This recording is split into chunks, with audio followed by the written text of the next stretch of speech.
What happens after death in different religions? Imagine for a moment that your heart has just stopped. The sound from the hospital monitor turns into a long, continuous beep. The people around you are crying. The doctor stopped trying to save your life. Your body no longer moves. But the big question is just beginning. What happens next? Humanity has been asking this question for thousands of years. And over all this time, different cultures and religions have come up with completely different answers. For some, death is the end of everything. But for billions of people on Earth, death is just the beginning of a new journey. Some believe that the soul faces judgment. Others believe that a person is reborn. And some religions say that it is possible to be completely liberated from the cycle of life itself. Today, we'll look at what happens after death, according to several of the world's major religious traditions.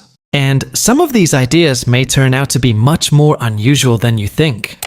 Buddhism. Let's start with Buddhism, one of the world's oldest and most philosophical religions. And the first thing that might surprise you is this. Buddhism teaches that there is no permanent soul. This sounds strange, because most religions speak of the soul as an eternal entity.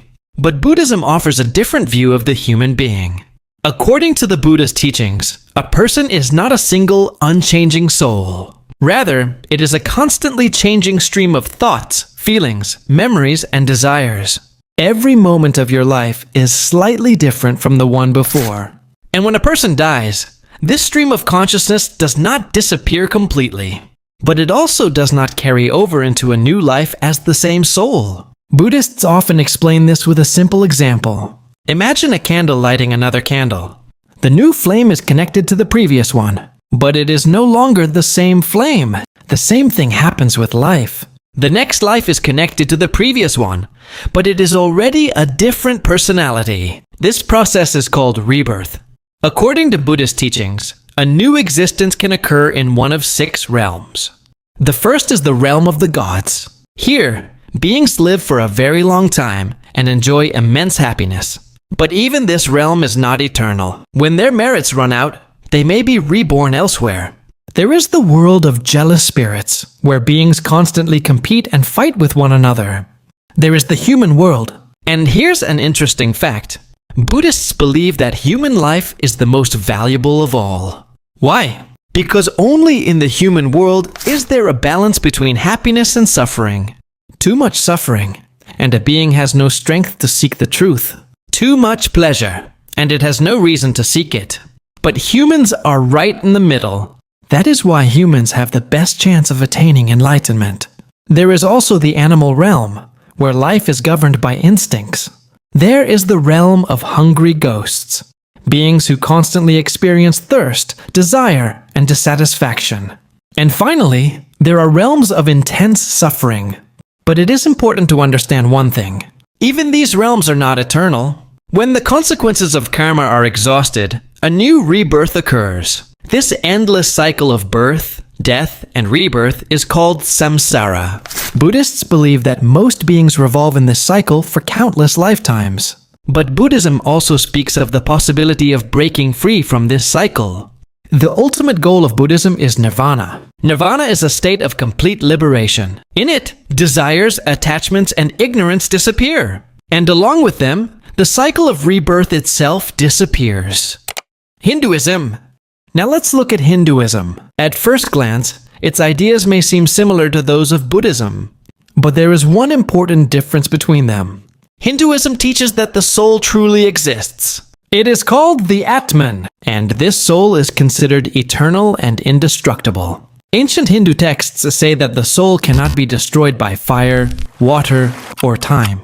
When a person dies, only the body perishes, and the soul simply moves into a new body. This is often compared to changing clothes. When clothes become old and worn out, a person simply puts on new ones.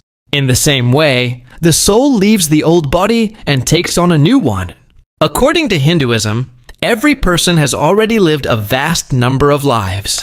We may have been born in different countries, in different bodies, and even in different forms of life. Sometimes people are born into wealthy families. Sometimes into poor ones. Sometimes healthy. Sometimes with serious illnesses. In Hinduism, it is believed that these circumstances are determined by karma. Karma is the result of all a person's actions. Every action, every thought, and even every intention leaves a mark. Good deeds create positive karma. Bad deeds create negative karma. After death, the soul may temporarily enter different realms. For example, Svarga, the heavenly realm, where the soul enjoys the reward for good deeds. Or to Naraku, a realm of suffering, where the soul endures the consequences of its bad deeds. But, as in Buddhism, these states are not eternal.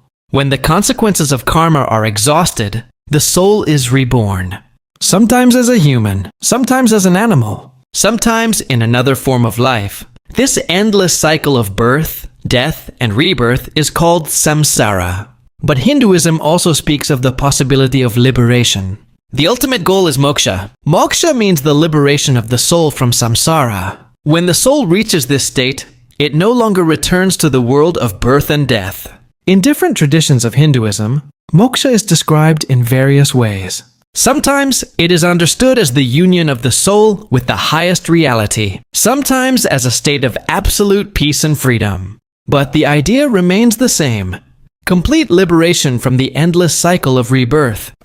If you enjoy topics like this, the mysteries of religion, humanity's strange ideas, and questions about life and death, write part 2 in the comments. In the next video, we'll talk about religions where, after death, a person faces not rebirth, but judgment. And believe me, some of these stories sound like scenes from an epic movie. Christianity? Now let's turn to one of the most widespread religions in the world, Christianity. In Christianity, it is believed that after death, the soul does not return to a new life on earth. Instead, it faces God's judgment. However, different Christian traditions explain this process in slightly different ways. For example, in the Catholic tradition, there is the concept of purgatory. Purgatory is a state between heaven and hell. But it's important to understand, purgatory is not considered eternal punishment. Rather, it is a process of purifying the soul. Imagine a person who, on the whole, lived a good life. He helped others and tried to do the right thing. But at the same time, like anyone else, they made mistakes. According to Catholic teaching, such a soul may undergo a period of purification before entering heaven. An interesting feature of the Catholic tradition is that the living can pray for the dead. It is believed that these prayers can help the soul pass through purification more quickly.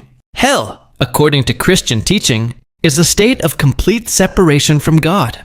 And heaven is described as eternal life in the presence of God, filled with peace, joy, and light. But the story doesn't end there. Christianity also speaks of a future event, the resurrection of the dead. According to this faith, at the end of time, all people will be resurrected.